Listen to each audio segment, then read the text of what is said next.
G'day everyone. We're gonna go over the War-Ganizer today. I just want to thank everybody that's tuning in, and feel free to ask questions here on the chat so that we can go over anything if I've missed anything or.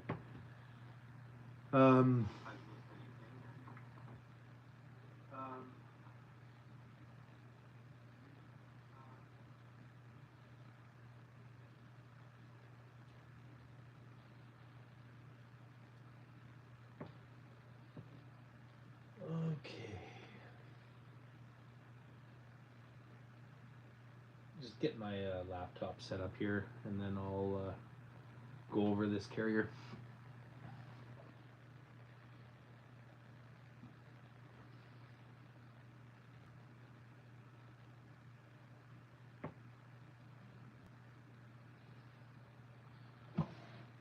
Anyways, this is the new War-Ganizer 3.0. So I'm going to go through it, and we can chit-chat about it, and just kind of go over some of the main features, especially compared to the 2.0.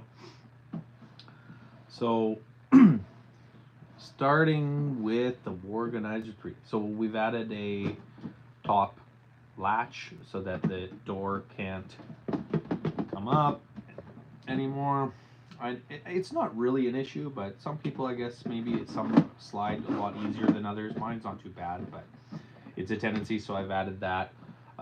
Changed out the handle for the new Leviathan handle. Larger pins, more weight, capacity. Also with the new strap shoulders, like the Leviathan, for the strap eyelets. Printed at 100% infill.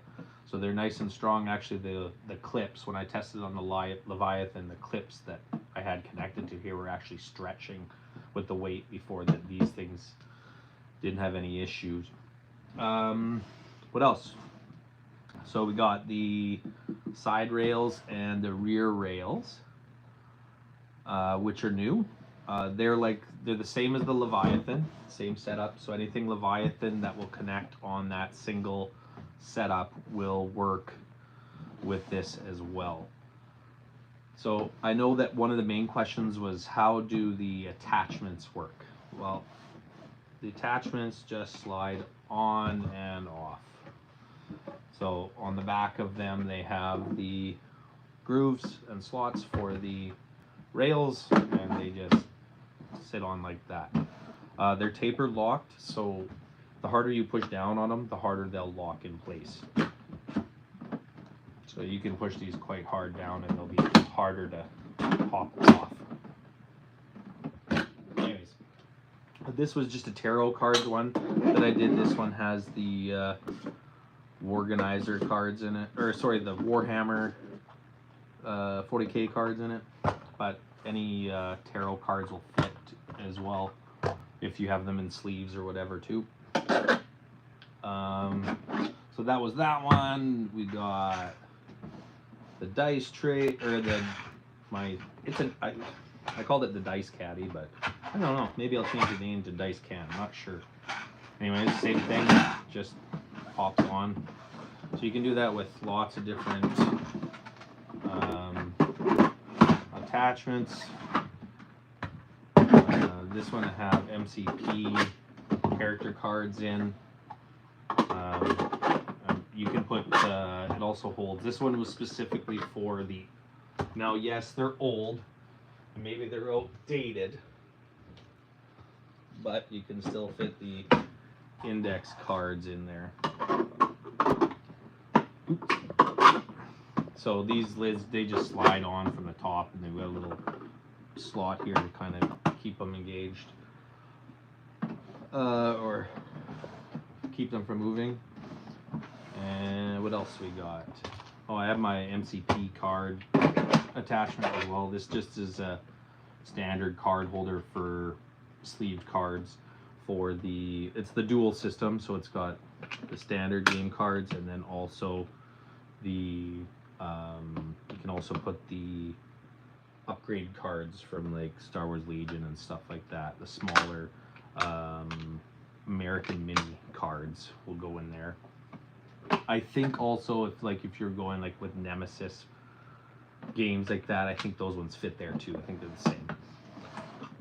Anyway, so attachments are pretty easily removed and added, so you can keep your kind of your gear kind of organized and still be able to swap them in and out if you have more than one carrier, or if you need larger or smaller. I mean, those options are there. The bamboo is a little taller.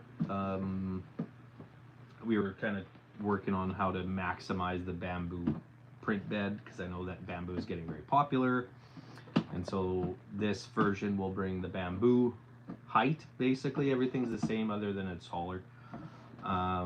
So it adds another 45 millimeters, so which might be enough for a another set of minis. Anyway, so inside we have these removable racks. The inserts, rack inserts, are new.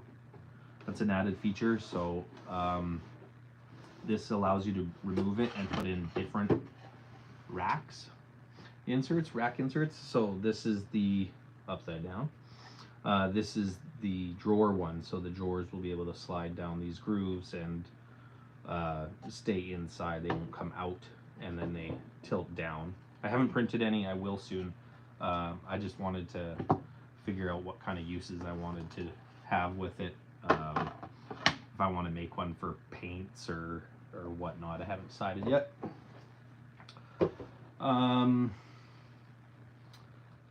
What else? So these things pop out. I was using my side cutters from for cutting spruce. So what I do is I just put them underneath and give it a little bit of a pry, and then they pop out.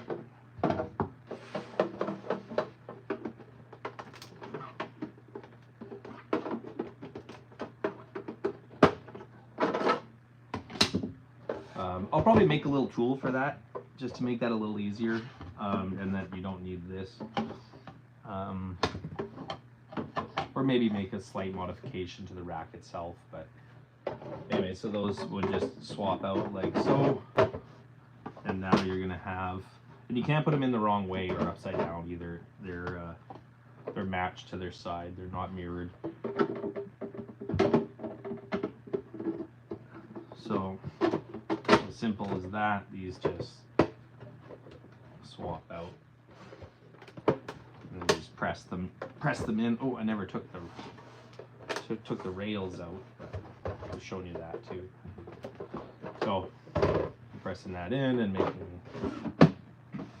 so now you're all set up for drawers if you wanted to. And they also hold the regular sized ones, and that's why I changed this design, because I didn't like, the buckets were okay for the other drawers, but they're a lot of filament for, I guess, I don't know, they just weren't. This is better, and that's why I switched to that. So you can swap that out, so you can run regular trays or the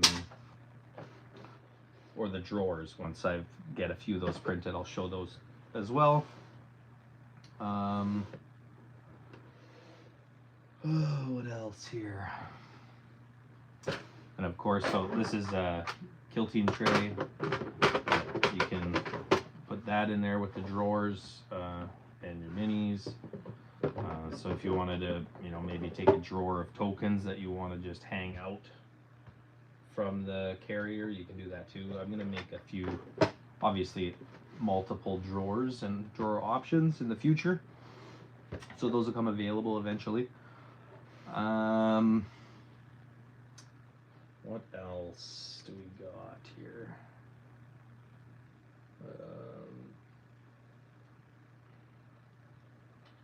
If you have any other questions, just throw them up in the chat. I'll try to answer them. I hope I can do it from my laptop. I think I can. But, what else have we got here? Okay, so attachments. Then we're going to move into back-to-back. So the back-to-back will remove the rear panel, and you'll need to print 4 pieces, 2 for the top and 2 for the bottom, and then this top piece will slide back into the center section, and then the 2 pieces you would put one on the front of each case, and it's identical to the back-to-back for the 2.0, but with some slight differences in the back. In the rear panel here, there'll be a new lock system for putting in half trays, and for the big for the Leviathan trays. So one of the major changes is that on the previous designs there's a stopper at the end to hold your trays in place, but this version doesn't, so it will allow the tray to slide the full width of a back-to-back. So you'll be able to use the big Leviathan trays with that. Anyway, so I haven't quite finished it, but I just have to print it and test it. I have another one on the go that I'm putting together so that I can do the back-to-back. Okay, let's talk trays. So the mag trays, that's going to come with the in the Kickstarter, with the case. There'll be this dual card adapter or attachment will go with it, as well as the dual one for the rear, for more cards. And we have the universal trays, which the universal trays are, you know, just your basic standard, you know, 3 divided trays, or 4 or 2, cuttable to height. Like if you want in the or in your slicer program, you can kind of chop those trays to a height that you want if you have bigger or larger items or whatever you choose. And that's about it. And then the stretch goals. So let's talk stretch goals. Stretch goals will include a whole bunch of these attachments, so all of these and more, as well as the dice can or caddy, whatever I don't know what to call it. That will come with that as well. So it's got the holder on the side, and you can open it up, and it's got little baskets for your dice. I think this one's a little stuck, but I might change it to a solid basket instead of the infilled. Just a little sturdier. Either way, it still work. But so you got the dice caddy that can go on there. That'll be in the attachment pack. We're gonna do another tray pack as well, which it probably includes some Leviathan sized trays and like assembled versions for smaller printers, because that's kind of what this is catered towards. And then the side-by-side, which will need a new handle because the spacing isn't appropriate to reuse it, so there'll be just a slightly wider handle and a spacer in between to connect these two. And they'll connect via the rails. Back-to-back is connected via the top and bottom sections, and the locks to go in between. The other one, like the 2.0, has locks, but this one will have I shouldn't say they're locks, they're just a pin that goes down on the side to you know, keep them from moving apart, and it'll still work in the same way, except this one will have a lock that lifts up and down for staggering your trays from back to front. Of course, I'll do a front panel that goes in the other side for the back-to-back that has the rails on it as well, so you can still have your back-to-back with the rails all the way around.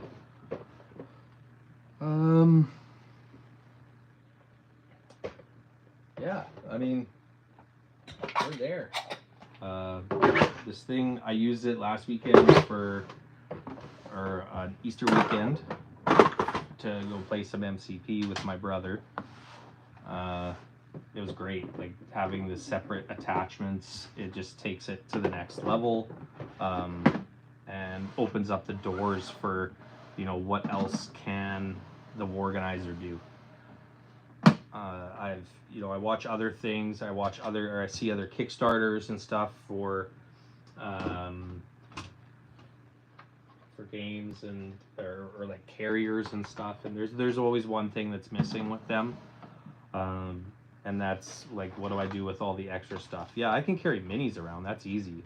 But to make it viable for carrying all the other game components that go with it, right? Like, so you got your MCP tokens and stuff. Mine's a mess.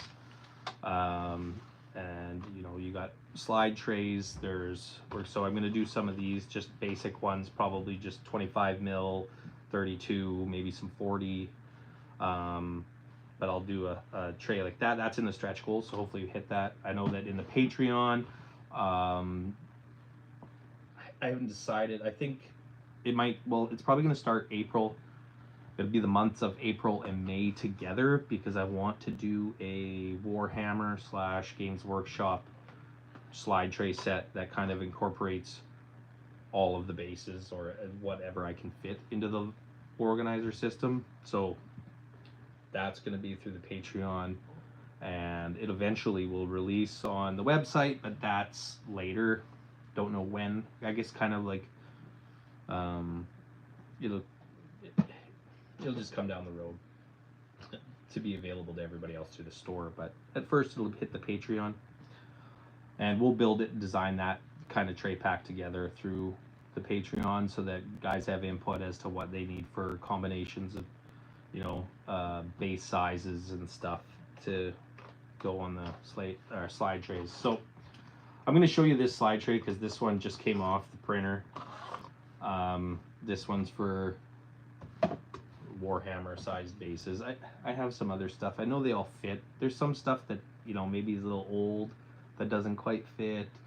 Not every base is the same. I've measured countless bases while doing this and designing this, and not everyone is the same. Some are slightly different, maybe bad molds, or I'm not too sure. But they do vary slightly from, even box set to box set. They're slightly different sometimes. So, but anyway, so this prints flat just like that on the printer.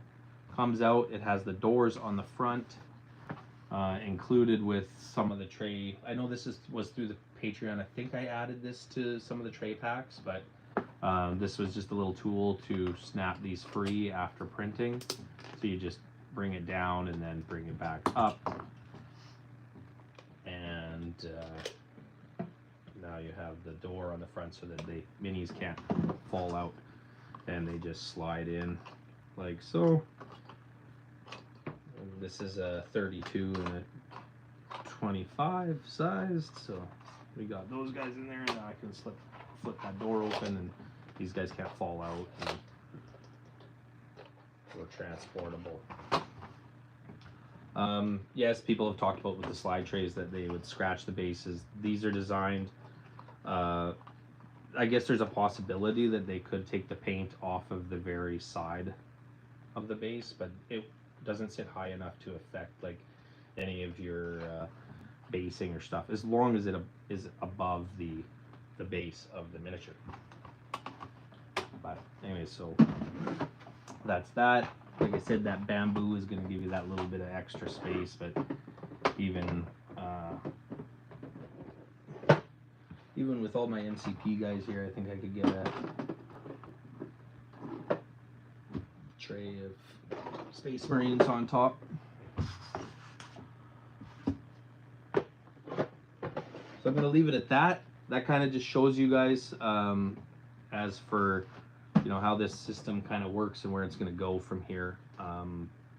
This I think is only going to, the attachment system is only going to make this better. It's going to make it more versatile. It's going to make it what you need it to be as a gamer that's going to take their stuff here and there to events and stuff.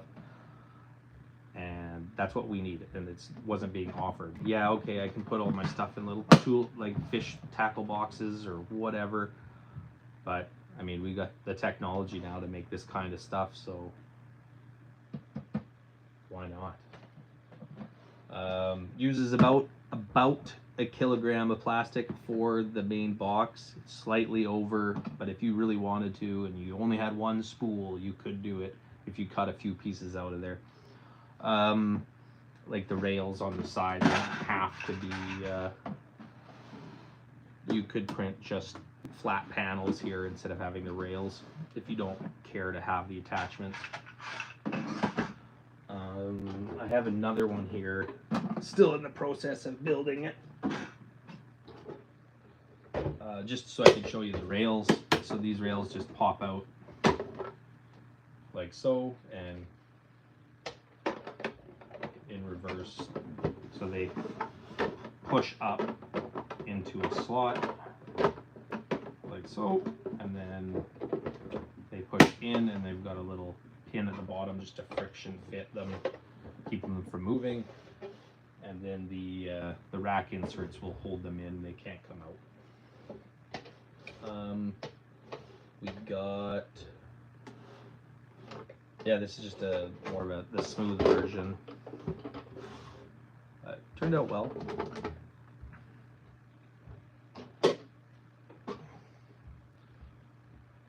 All right, let's leave it at that. You know, I think this can get even bigger as we go, and as we grow, I know that I've got lots more other ideas and plans to go with this. So 3.0 will not be the end of this, it's only the beginning. So I'd like to thank you guys all for supporting me through Patreon, now supporting me on YouTube, which is sweet. And hopefully we can keep this going. Also, this is going to open up more Patreon stuff, like Patreon exclusive content as well. So if you guys aren't out on the Patreon, jump in there. We do lots of little, you know, knick-knack things, and you know, attachments and trays and trackers. I just did these, my X-Men themed trackers for MCP, which are sweet. They're a game changer. I don't like the dice, so, or the tokens. I just find sitting on my card just makes it difficult to read, and then you knock them from card to card sometimes. So these just keep it simple and easy and clean and very easy to read. And then it's got the numbers on the back as well for your opponents. So I'm going to be doing lots more of that kind of stuff. But anyways, I'm going to end this video here because it's been long enough. I want to thank you guys all for coming out and watching, whoever did watch. I didn't get any questions, so hopefully I answered most of them. And of course, the 2.0, like backwards compatible, all the trays will still all work. All the like front panels from the 2.0, they all work still.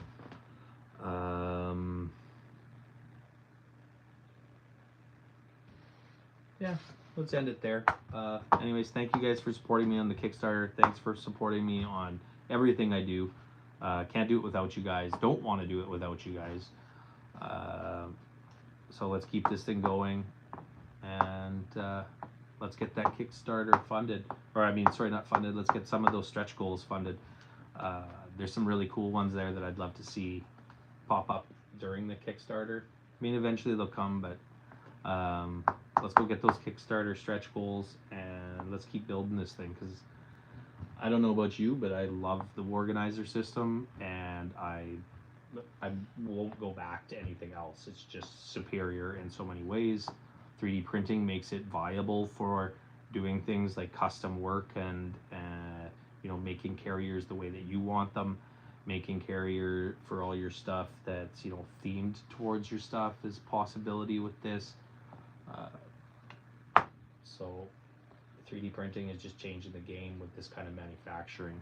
The stuff is strong, it's durable, and even if it does break, I mean, you're one-off printing a new piece to replace. This is built with only, like, no glue is needed, no extra hardware is needed, so it's just 3D print it and be done, which is great. No, you don't have to paint it. I mean, some guys do, but yeah.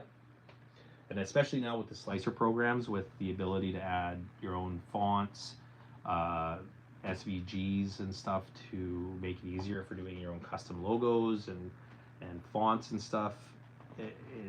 Especially with Prusa Slicer now, you can do text on curved surfaces as well. So that technology is getting even better, and you know, those are only going to make this all just so much more customizable and user friendly. So I'll quit jibber jabbering and let you guys get on with your day. Thanks for stopping in. You know, see you next time.